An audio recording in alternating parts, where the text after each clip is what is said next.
One night a few weeks ago, my girlfriend and I were looking for something to watch, and she asked me if I'd ever seen the Beatles' Magical Mystery Tour TV special before.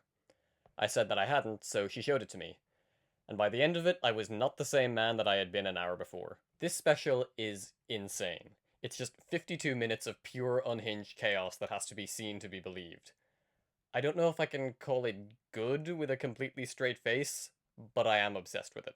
So here's a bit of context for those unfamiliar with this special. It's 1967, Sgt. Pepper's Lonely Hearts Club Band has just been released, and Beatlemania is sweeping the world. But the band is no longer doing concert tours. They're looking to enter a new phase of their career, and Paul McCartney has an idea for a TV special and accompanying album called Magical Mystery Tour, inspired by actual bus tours that were popular in the UK at the time. Even though Ringo is most prominently featured in the narrative sections of this special, this project was really Paul's baby.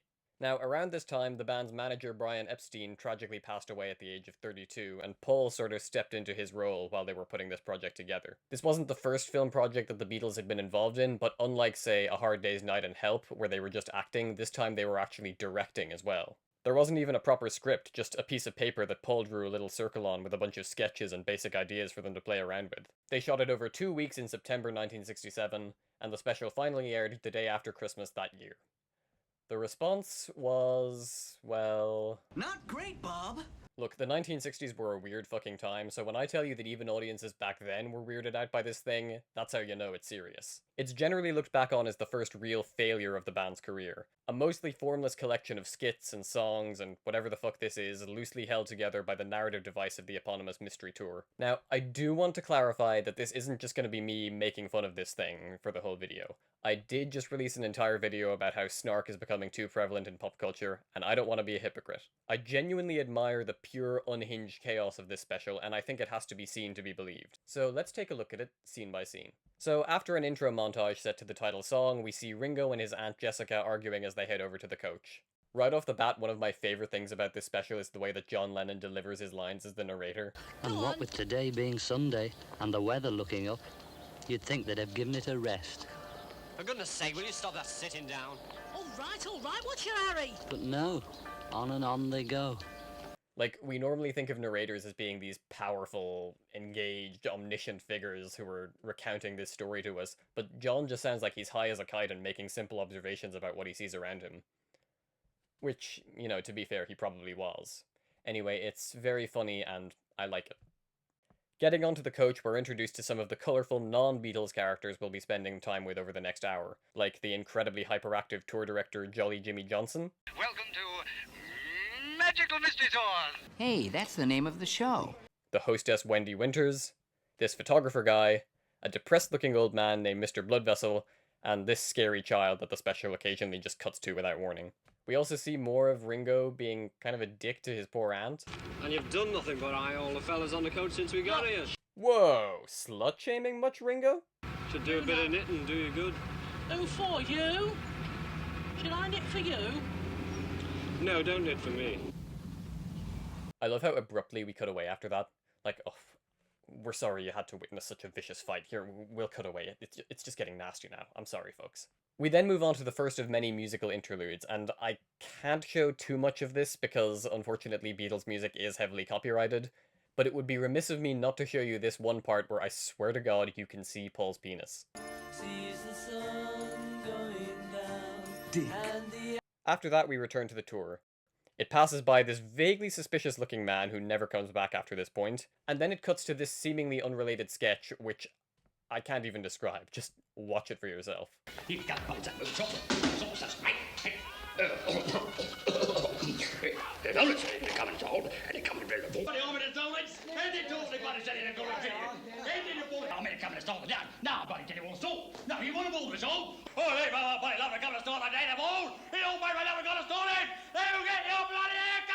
A lot of the special is like this. It almost feels like an attempt to emulate Monty Python, except Monty Python was formed 2 years after this aired, so I don't really know what they were going for. They're just throwing a bunch of crazy shit at the screen and seeing what sticks, and honestly, it's pretty mesmerizing. That being said, this part is legitimately hilarious. You want to come to talk down? Now I'll tell you everybody home. You want to come to everybody home and tell us in the morning? You love to me, old solid boy. All of you little boys, you know. Now you want to come to Stony? Hey! Why? I could not stop laughing the first time I watched this, when I got to that part. It's so simple, but it's so perfectly executed. I just love the delivery. It's amazing. Then we get the soldier shouting more gibberish at a cow for about a minute. Now you gotta start running, you get a bit of ruffling, and you get a charge down and a charge down.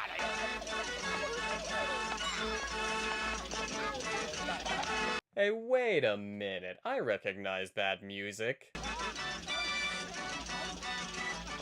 I would absolutely love to know what the direction for some of these extras was.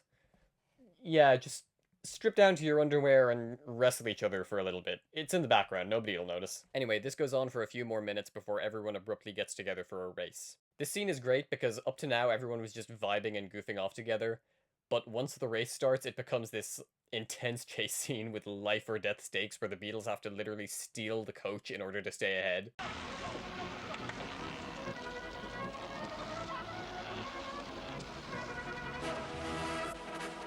Oh yeah, that's another thing. They occasionally cut to these shots of this crowd of people just observing these events. And it's actually quite unnerving. It feels like something I would expect from a David Lynch film. The Beatles end up winning the race, though their opponents seem to dispute the validity of this victory. And then the photographer takes a picture of the occasion, at which point he randomly develops a fake lion head. If only there was a line I could use to express how strange everything I'm watching is. Some concise little quip that would acknowledge that just happened, but in a kind of wry, knowing sort of way. Too bad I can't think of one.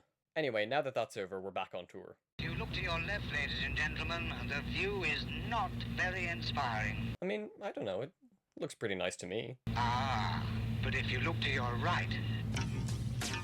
Whoa.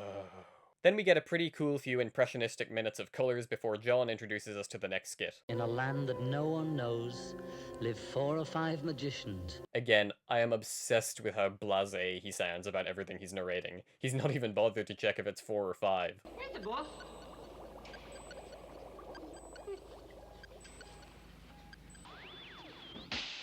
Where's the bus?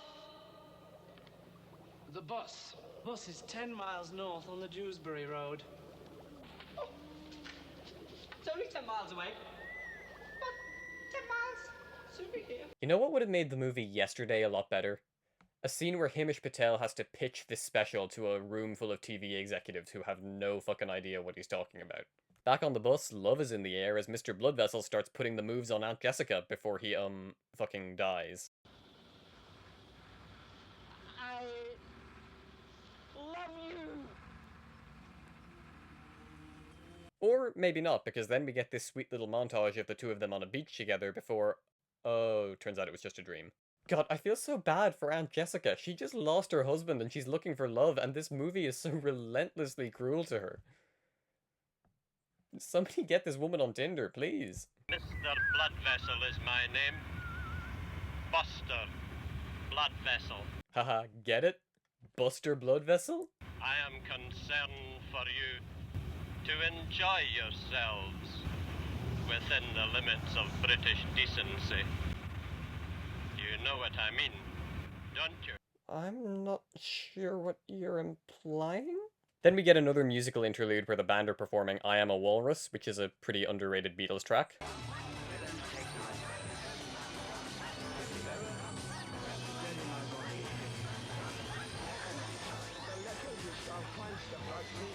I've never done drugs before because I'm a good little boy.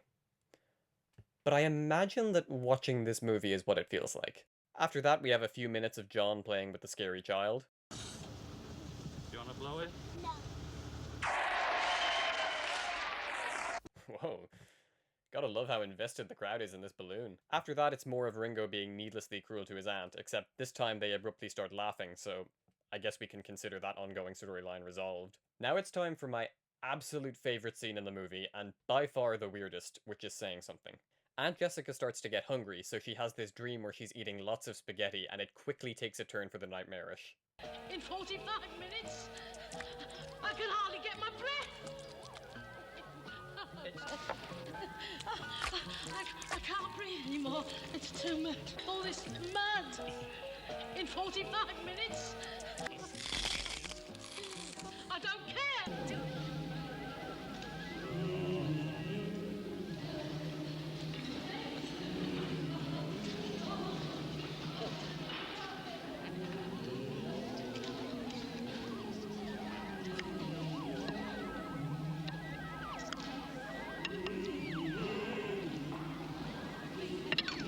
This entire scene is like an experimental horror movie in itself, and I love it. Apparently, it was inspired by an actual dream that John had during the production, and yeah, that tracks. It's something. The tour then stops in this field where everybody gets into what looks like a little tent, except it's actually a TARDIS situation where it's bigger on the inside. This leads us into our next musical interlude, George performing Blue Jay Way. My girlfriend wanted me to let you know that this is her favorite scene in the special, and yeah, it's definitely my favorite song on the album, I think. It's very cool, very psychedelic. I love the kind of gonzo imagery in the segment. It's cool. After that, the group gets out of the tent and returns to the bus. Well, well, well. They are a happy crowd. They sure are, John. They sure are. And then it's back to the magicians we saw earlier. The bus. It's 10 miles north on the Dewsbury Road. And they're having a lovely time. They're having a lovely time. They're having a lovely time. Could you tell me what's next on the agenda? A song.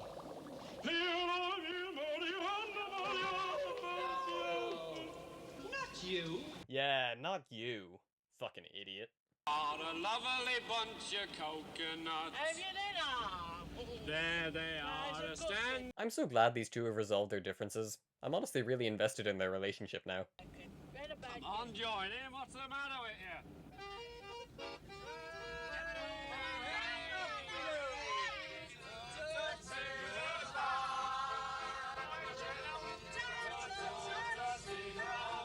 I love that they just randomly intercut it with this footage of the bike. And then the tour reaches its final big set piece, where they watch Bonzo Dog Doodah Band performing Death Cab for Cutie. Gotta love how this is censored, but Paul's junk was just fine, apparently. And finally, the Beatles come on stage and sing one last song to send us off. Magical Mystery Tour is the kind of project that could only have been made at a specific time by 4 of the biggest stars in the world at the absolute peak of their cultural dominance. It's a complete and utter met of nonsense, but it's also just a complete blast to watch. I mean, I can understand why Beatles fans in 1967 were probably baffled by this. It's, you know, very messy, they didn't know what to expect. Probably seemed a bit indulgent, but I do think time has been kind to it, because it's so unlike anything that you'd see nowadays, that it's just kind of developed this sort of scrappy charm. If you're interested in watching the full thing for yourself, it's pretty easy to find on YouTube or the Internet Archive. I don't really have any grander thesis, I just really wanted to talk about this special because it's really bonkers and I think more people should see it. Thanks for watching.